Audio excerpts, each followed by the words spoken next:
السلام علیکم ورحمۃ اللہ وبرکاتہ۔ کیسی ہے ہماری قرآن فیملی؟ اللہ پاک آپ سب کو شاد اور آباد رکھے اور اپنے گھروں میں پرسکون اور قرآن سے جوڑے رکھے، آمین ثم آمین۔ آج ہم سورہ انعام آیت نمبر صرف 159 کی ترجمہ اور مختصر تفسیر دیکھیں گے، تو آئیے شروع کرتے ہیں۔ اعوذ باللہ من الشیطان الرجیم، بسم اللہ الرحمن الرحیم۔ انا بے شک، الذین وہ لوگ جنہوں نے فرقوا تفرقہ ڈالا، دینہم اپنا دین، وکانو اور ہو گئے، شیعاً گروہ در گروہ، لستا نہیں آپ، منہم ان سے، فی شیئن کسی چیز میں، یعنی کوئی تعلق، انما فقط امرہم ان کا معاملہ، اللہ اللہ کے حوالے، ثم پھر ینبئہم وہ جتلا دے گا انہیں، بما وہ جو کانوا یفعلون کرتے تھے۔ با محاورہ ترجمہ دیکھتے ہیں۔ بے شک وہ لوگ جنہوں نے اپنے دین کو جدا جدا کر لیا اور کئی گروہ بن گئے، تو کسی چیز میں بھی ان سے نہیں، ان کا معاملہ تو اللہ ہی کے حوالے ہے، پھر وہ انہیں بتائے گا جو کچھ وہ کیا کرتے تھے۔ اس سے بعض لوگ مراد لیتے ہیں یہود و نصارہ کا، جو مختلف گروہوں میں بٹے ہوئے تھے۔ بعض مشرکین مراد لیتے ہیں۔ مشرک کون ہے؟ جو اللہ کے ساتھ کسی کو اس کی عبادت کے لیے ملا لے۔ تو کچھ لوگ جو تھے نا، ملائکہ کی عبادت کرنے لگ گئے تھے، فرشتوں کی، تو وہ مشرک تھے۔ کچھ ستاروں کی مشرک تھے، کچھ مختلف بتوں کی عبادت کرتے تھے، تو یہ سارے شرک کرتے تھے۔ لیکن یہ آیت عام ہے، کفار اور مشرکین سمیت وہ سب لوگ اس میں داخل ہیں جو اللہ کے دین کو اور رسول اللہ صلی اللہ علیہ وآلہ وسلم کے راستے کو چھوڑ کر دوسرے دین یا دوسرے طریقے کو اختیار کر کے آپس میں تفریق کر کے خود کو نمایاں کرنے کی کوشش کرتے ہیں، فرقہ بازی کرتے ہیں۔ فرقہ بازی ایسی لعنت ہے کہ ملت کی وحدت کو پارا پارا کر کے رکھ دیتی ہے، ملت توحید پر قائم نہیں رہتی پھر، اور ایسی قوم کی ساکھ اور وقار دنیا کی نظروں سے گر جاتا ہے۔ اسی وجہ سے اللہ تعالیٰ نے فرقہ بندی کو عذاب ہی کی ایک قسم بتایا ہے، اور دوسرے مقام پر فرقہ بازوں کو مشرکین کے لفظ سے ذکر کیا گیا ہے۔ وجہ یہ ہے کہ کسی بھی مذہبی فرقے کا آغاز کسی بدعت والے عقیدے سے یا عمل سے ہوتا ہے، مثلاً کسی نبی یا رسول یا بزرگ اور ولی کو اس کے اصل مقام سے اٹھا کر اللہ تعالیٰ کی صفات میں شریک بنا دینا، یا کسی کی شان کو بڑھا کر بیان کرنا، یا کسی سے دشمنی رکھنا، دل میں کدورت رکھنا، عناد رکھنا وغیرہ۔ یہی وہ زیادتی والی باتیں ہیں جو دین میں رائج ہو رہی ہیں، جس سے اللہ تعالیٰ نے شدت سے منع کیا ہے، اور بدعت والے اعمال کا زیادہ تر تعلق سنت رسول صلی اللہ علیہ وآلہ وسلم سے ہوتا ہے۔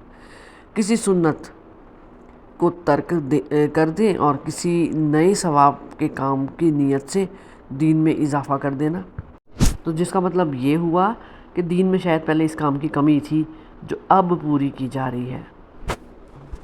یہ آیت حکم عام ہے کہ ہر اس شخص کے لیے ہے جس نے دین میں کوئی نئی بات ایجاد کی جس کا اللہ تعالیٰ نے حکم نہیں دیا ہے۔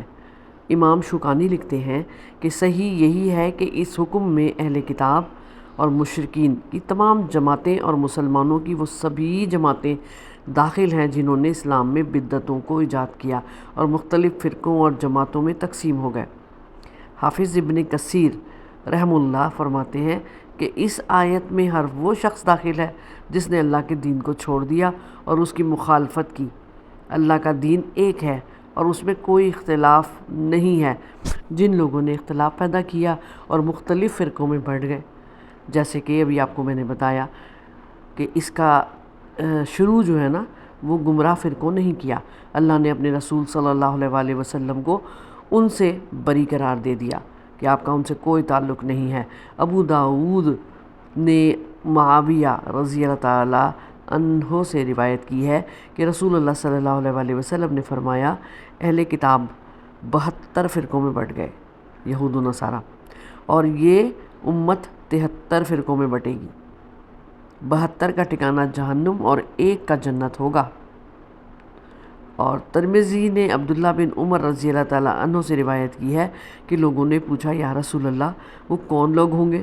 تو آپ نے فرمایا، جو لوگ اس راہ پر ہوں گے جس پر میں اور میرے صحابہ ہیں۔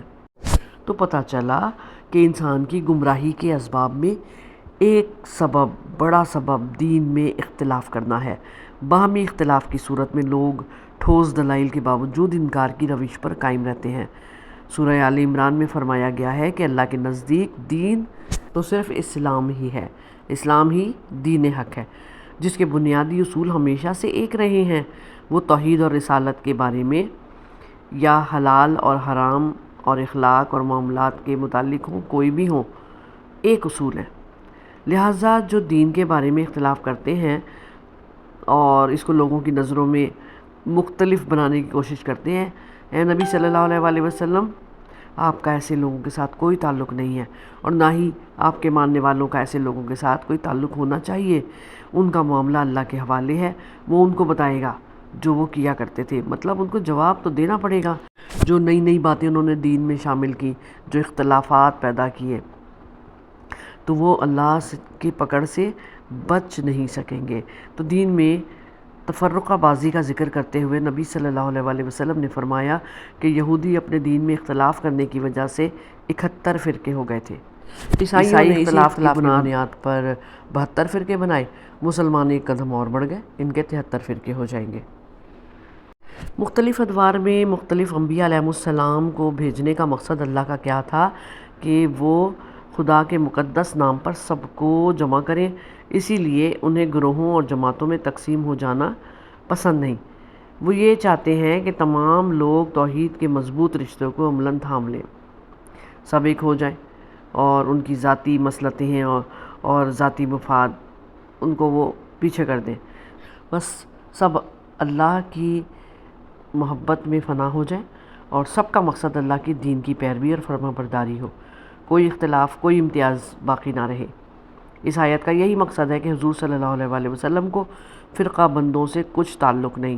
حضور صلی اللہ علیہ وسلم نسل انسانی کو ایک مرکز توحید پر اکٹھا کرنے کے لیے تشریف لائے ہیں، مگر حیرت کی بات ہے کہ آج نبی صلی اللہ علیہ وسلم کی ہی ذات کو مختلف بہانہ بنا کر مختلف گروہوں اور جماعتوں میں تقسیم کیا گیا ہے۔